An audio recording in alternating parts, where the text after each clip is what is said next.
मैं जरा दो तीन इंपॉर्टेंट सीटें बता दूं भावेश, फिर मैं आपके पास आता हूं। देखिए अगली सीट बहरामपुर की सीट है। बहरामपुर मतलब अधीर रंजन चौधरी, ये बिल्कुल सिनोनिमस हो गई है उनके नाम के साथ। बहरामपुर लगातार अधीर रंजन चौधरी जीत रहे हैं। पिछले 25 साल से अधीर रंजन चौधरी यहां से सांसद हैं और उनके पॉलिटिकल करियर का पावर सेंटर यही बहरामपुर की सीट है। दबंग नेता माने जाते हैं, अपनी सीट अपने दम पर लड़ते और जीतते आए हैं वो। और हमारा ओपिनियन पोल ये कह रहा है कि बहरामपुर कांग्रेस पार्टी से और अधीर रंजन चौधरी से फिलहाल अभी भी ना तृणमूल कांग्रेस ना भाजपा, दोनों ही ये सीट जो है नहीं छीन पा रही हैं उनसे। और अगर यहां से अधीर रंजन चौधरी लड़ेंगे जो तय है, तो एक बार फिर यहां से वो सांसद बनेंगे। बंगाल में 2 सीटें हैं कांग्रेस पार्टी के पास, उसमें से एक बहरामपुर की सीट अधीर रंजन चौधरी की है, वो सीट उनके पास रहेगी। इस पर आगे बात होगी। आसनसोल की बात कर लेते हैं।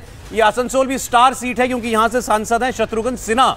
शत्रुघ्न सिन्हा दरअसल चुने गए थे उपचुनाव में। ओरिजिनली 2019 की जो ये सीट है, इस सीट पर आज प्राची आपके पीछे आसनसोल की ये सीट जो है, दरअसल ये सीट बाबुल सुप्रियो की सीट थी। जब बाबुल सुप्रियो बीजेपी के साथ थे, मंत्री भी बनाए गए थे, लेकिन उन्होंने जब टीएमसी ज्वाइन कर ली उसके बाद उन्होंने इस्तीफा दिया। उपचुनाव में शत्रुघ्न सिन्हा यहां से जीत गए। तो चर्चा ये चल रही है कि बीजेपी यहां से भोजपुरी सुपरस्टार पवन सिंह को टिकट दे सकती है। इसका मतलब वहां पर यूपी बिहार का की पॉपुलेशन अच्छी खासी होगी वहां पर।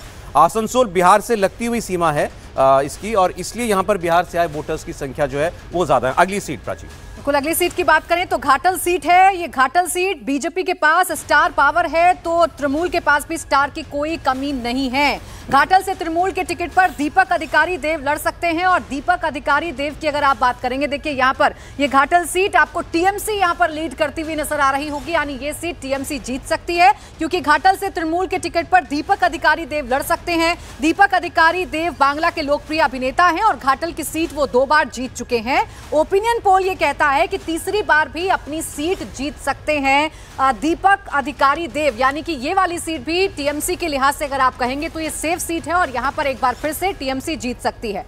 अगली सीट की अगर आप बात करेंगे तो अगली सीट हुगली की है। बीजेपी की लॉकेट चैटर्जी की ये सीट है और ये सीट भारतीय जनता पार्टी जीत लेगी, ओपिनियन पोल ये बता रहा है। लॉकेट चैटर्जी एग्रेसिव पॉलिटिक्स करती हैं। पहले वो बंगाल में बीजेपी कार्यकर्ताओं की राजनीतिक हत्या के मुद्दे पर सक्रिय थी और अभी इन दिनों आप उन्हें संदेश खाली पर भी उतने ही एग्रेसिवली बोलते हुए देख रहे होंगे। एग्रेसिवली वो ममता बनर्जी पर हमला भी बोलती हैं और ये सीट लॉकेट चैटर्जी अभी तक जीतती हुई नजर आ रही है ओपिनियन पोल के मुताबिक। एक सीट की बात कर लेते हैं जरा शॉर्ट में। बहरामपुर, माफ कीजिएगा, जी हाँ, बहरामपुर कांग्रेस पार्टी की अधीर रंजन चौधरी की सीट। ये तो ऐसी सीट है जहां पर बीजेपी भी चाहती होगी कि अधीर रंजन चौधरी जीत रहे ताकि बने रहे। बंगाल से भी मुस्लिम बहुल्य सीट है ये बहुत ज्यादा। टीएमसी के लिए, टीएमसी को लड़ाई लड़ने के लिए अधीर रंजन रहे भारतीय जनता पार्टी के लिए तो फायदेमंद होगा।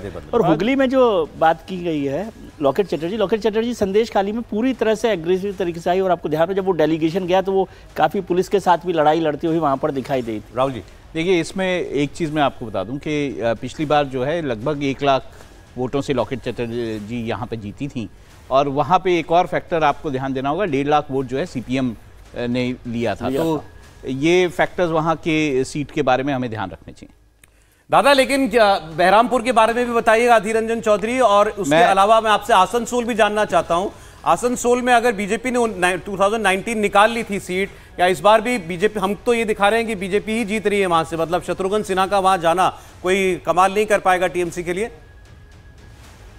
आसनसोल शत्रुघ्न सिन्हा, आप एकदम सही बोल रहे हैं क्योंकि शत्रुघ्न सिन्हा जो है वो, देखिए आपको याद होगा एक समय ममता बनर्जी ने खुद वो जो बाहरी और ये जो इशू उठाया था, जो इंटरनल और एक्सटर्नल जो बार बार होते हैं, वो शत्रुघ्न सिन्हा को बाई इलेक्शन, क्योंकि उस समय आपको याद होगा शत्रुघ्न सिन्हा जब वो बाबुल सुप्रियो और ये सब हुआ था, उस समय शत्रुघ्न सिन्हा को बाई इलेक्शन में जिताने के समय भी ये सवाल उठा था और ममता बनर्जी वो बाहरी वाला इशू को न्यूट्रलाइज करने के लिए, और जो हम लोग जिसको कहते हैं कि एक non Bengali population of the metropolitan Bengal, उसमें वो कॉन्स्टिट्यूएंसी को एड्रेस करने का कोशिश किया। लेकिन शत्रुघ्न सिन्हा जितना फिल्म फेस्टिवल के लिए आते हैं और कभी धरना में जाके बैठ जाते हैं, उतना आसनसोल में उनके जो पकड़, वो इतना पकड़ नहीं है।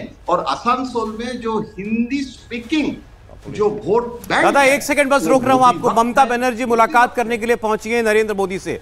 तो प्रधानमंत्री से मिलने के लिए चीफ मिनिस्टर ममता बनर्जी अभी अभी राजभवन पहुंची है कोलकाता में। उसकी तस्वीरें आप ये देख रहे हैं।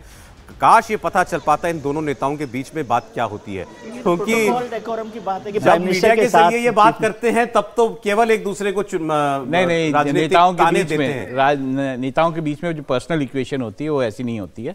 राजनीतिक इक्वेशन जो भी हो वो ठीक है। और वैसे भी दीदी के बाद प्रोटोकॉल की भी तो बात वहां से आया था, उसके बाद ममता बनर्जी ने आम भेजे उनके लिए, आम और शॉल ये बंगाल से आते रहते हैं। और अभी भी मुलाकात करके गई हैं ममता बनर्जी, दिल्ली में भी उन्होंने मुलाकात की थी। इस पे एक बार जरा जयंत जी हमको बता सकते हैं ममता बनर्जी और नरेंद्र मोदी की पर्सनल इक्वेशन कैसी है? बहुत अच्छा, क्योंकि नरेंद्र मोदी जी की तरफ से तो कभी वो बैरिता, पर्सनल बैरिता है ही नहीं। नरेंद्र मोदी जी तो केरला के चीफ मिनिस्टर के साथ, आप देखिए स्टालिन के साथ, जो नॉन बीजेपी चीफ मिनिस्टर को वीजा मिलता है वहां विदेश जाने के लिए, बीजेपी के चीफ मिनिस्टर के ऊपर वीजा मिलना बहुत कठिन होता है।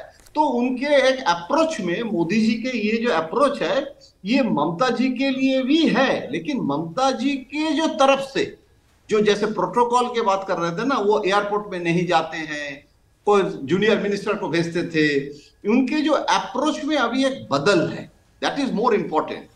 अभी ममता बनर्जी भी धीरे धीरे अपने आप को वो रिवॉल्व कर रहे हैं। लास्ट टाइम भी बहुत अच्छा मीटिंग हुई थी और डेलीगेशन जाने के बाद भी प्रधानमंत्री जी ने नई पार्लियामेंट के प्राइम मिनिस्टर के ऑफिस वो बोले हैं कि ममता दीदी आपको हम दिखाएंगे मेरे ऑफिस और पूरा। तो ये एक और जब पूछते हैं मोदी जी कि आप ये जो वेट रिड्यूस करते हैं, ट्रेडमिल अभी मत करो, ये ज्यादा ट्रेडमिल करने से तुम्हारे घुटना का प्रॉब्लम होगा, और वो हुई थी कुछ दिन पहले ऑपरेशन। तो इसीलिए एक पर्सनल लेवल में ममता बनर्जी भी अभी कोऑपरेटिव है। इसीलिए बीजेपी नहीं, लेकिन सीपीएम और कांग्रेस एक सेटिंग का थ्योरी भी आजकल कलकत्ता आरोप लगाने हैं कि अभिषेक बनर्जी अरेस्ट हो जाएगा और इसीलिए डर के ममता बनर्जी ज्यादा सॉफ्टनेस दिखा रहे हैं। लेकिन मुझे वो इशू लगता नहीं है, क्योंकि पॉलिटिकली बीजेपी कभी पश्चिम बंगाल में टीएमसी के साथ कॉम्प्रोमाइज नहीं कर सकते हैं। ठीक है, आज मुलाकात होगी, मीडिया के सामने आएंगे तो पता चल जाएगा कि मुद्दा क्या है। पिछली बार तो पैसे को लेकर मुलाकात हुई थी और आरोप लगाए थे मिलने के बाद ममता बनर्जी ने कि हमें पैसे चाहिए और पैसे हमें केंद्र सरकार की तरफ से मिलते नहीं है, इसीलिए प्रधानमंत्री नरेंद्र मोदी से मुलाकात करने के लिए वो गई थी। आइए अगले सीटों की बात कर लेते हैं। पहले आसनसोल का आपको एक चीज बता दूं, ये बड़ी इंटरेस्टिंग सीट है। यहाँ पर 50% से ज्यादा लोग जो है हिंदी स्पीकिंग है।